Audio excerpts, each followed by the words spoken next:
இன்றைய தியானம் கர்ப்பக்கிரகம்.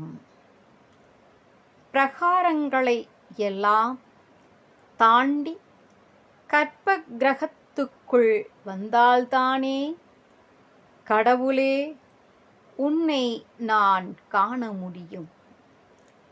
பொய்கள் வாயிலாக புற உலகத்தில் போவதெல்லாம் பாழ்.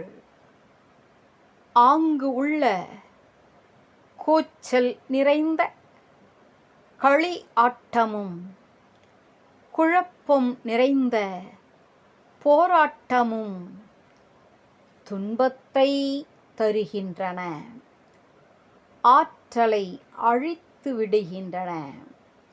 உன்முகமாக திரும்பி மனத்தின் உள்ளே கர்ப்பக்கிரகத்துக்கு போகும் பொழுது புத்துயிர் வருகிறது. உள்ளே உள்ள அமைதி ஆனந்தத்தை கொடுக்கிறது.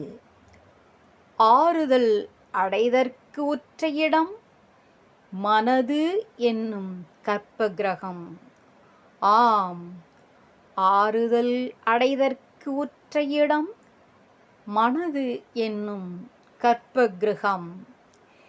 ஈனம் தருநாடு இது நமக்கு வேண்டா என்று ஆனந்த நாட்டில் அவதரிப்பது என்னாலோ. ஈனம் தருநாடு இது நமக்கு வேண்டா என்று ஆனந்த நாட்டில் அவதரிப்பது என்னாலோ. ஹரி ஓம்.